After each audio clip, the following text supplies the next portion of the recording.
Hello to all, आपका स्वागत है द आर्ट ऑफ लेज़ीनेस के चौथे अध्याय में। आज के इस अध्याय में हम ये समझेंगे कि हमें उसी चीज़ों पे फोकस करना चाहिए जो हमारे लिए हेल्पफुल हो। हमेशा सही चीज़ों पे ही कार्य करना चाहिए। तो आइए शुरुआत करते हैं इस चैप्टर का कोट्स के साथ। Even Michelangelo would have trouble getting out of bed if he had nothing but a day of spreadsheets ahead.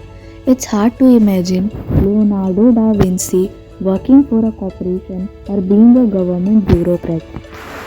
इस अध्याय में लेखक बताते हैं कि हमें अपने आप से यह प्रश्न पूछना चाहिए कि आप सही कार्य कर रहे हैं या नहीं। लेखक बताते हैं कि वैसा कार्य करने से कोई फ़ायदा नहीं है जिसको करने से कोई फ़ायदा ही नहीं मिले।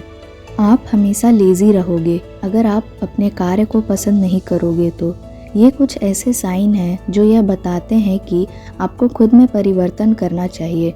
कुछ उपयोगी जो अच्छा हो आपके लिए वैसे आपको करना चाहिए। बिना उपयोगी चीज़ किए आप कभी मोटिवेटेड नहीं रह सकते। आगे लेखक बताते हैं कि अगर आपका काम रेपिटेटिव और आपको उसमें मज़ा नहीं आ रहा है तो आपको उसमें मीनिंग और हैप्पीनेस को ढूंढना चाहिए। कोई भी कार्य आपकी ज़िंदगी से बड़ा नहीं होता। आपको वही ज़िंदगी में करना चाहिए जो करना आपको बहुत पसंद है। और हाँ, जो कार्य पसंद है आपको उसको करने के लिए हार्डवर्क भी लगे तो आपको हार्डवर्क करना छोड़ना नहीं चाहिए। लेखक उदाहरण के लिए बताते हैं कि कोई पेंटर बनना चाहता था लेकिन वो अकाउंटेंट बन गया, तो उस पेंटर नहीं बनने का जो रिग्रेट उस आदमी के अंदर रहेगी वो हमेशा रहेगी। इसलिए आपको जो कार्य पसंद है आप वही कार्य को करें।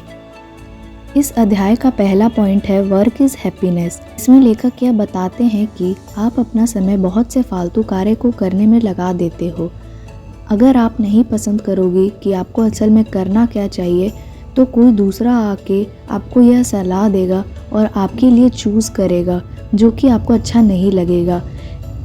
लेकिन यदि आप अपना काम खुद से चूज़ कर रहे हैं जो आपका करना बहुत पसंद है तो आप उसमें हमेशा खुश, ब्लिसफुल और सेटिस्फाइड रहोगे। आपका कार्य ही आपकी खुशी है। अगर आपको अपने काम नहीं पसंद है तो आप खुश नहीं रह सकते, आप कभी मोटिवेटेड नहीं रह सकते।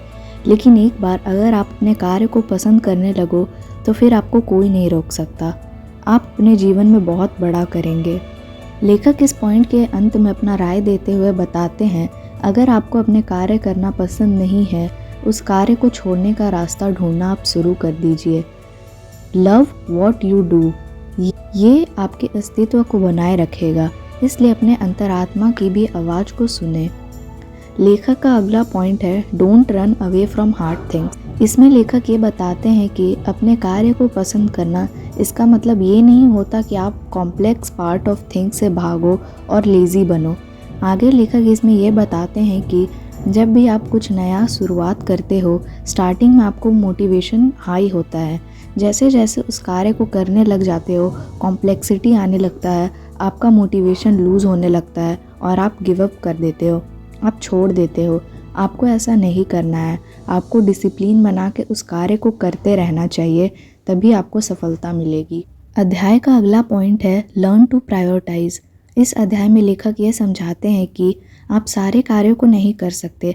आपके पास लिमिटेड टाइम और एनर्जी है। आपको उस टाइम और एनर्जी को सही जगह यूज़ करना है। लेखक बताते हैं कि आपको अपने कामों को फैला नहीं देना है जिससे आपको फिर परिणाम ही ना मिले। अगर आप ऐसा करेंगे तो आपको कोई परिणाम देखने को नहीं मिलेगा और आशा है कि आप ऐसे में अपने कार्य को भी छोड़ देंगे करना। इसलिए ज़रूरी है कि आपको अपने एक कार्य पे फोकस्ड रहना चाहिए और उसी पे अपना टाइम और एनर्जी देना चाहिए। लेखक का अगला पॉइंट है डोंट चेज, अट्रैक्ट। इसमें लेखक ये बताते हैं कि कभी किसी के पीछे आप मत भागे। खुद को ऐसा बनाइए कि लोग आपके पीछे भागे। इसलिए आपको अपने कार्य पर फोकस करें, बाकी सारी चीज़ें अपने आप ख्याल रख लेंगी। आप बस अपने लक्ष्य पर अर्जुन के जैसा चिड़िया की आँख बस आपको दिखाई देनी चाहिए। ऐसे शार्प फोकस होना चाहिए आपका।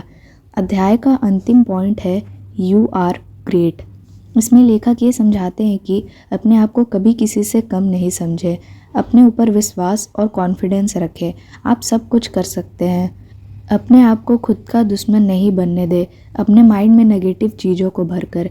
लेखक बताते हैं कि लोग कभी कभी खुद ही अपने सबसे बड़े दुश्मन बन जाते हैं माइंड में नेगेटिव बातें को डालकर। इसलिए पॉजिटिव सोचिए, यू आर ग्रेट, और शुरू कीजिए जो करना चाहते हैं। बाकी सब कुछ अपने आप ध्यान रख लेंगे। इसी के साथ यह अध्याय यहीं समाप्त होता है। अगले वीडियो में हम आपसे फिर मिलेंगे एक नए अध्याय और एक नए ज्ञान के साथ।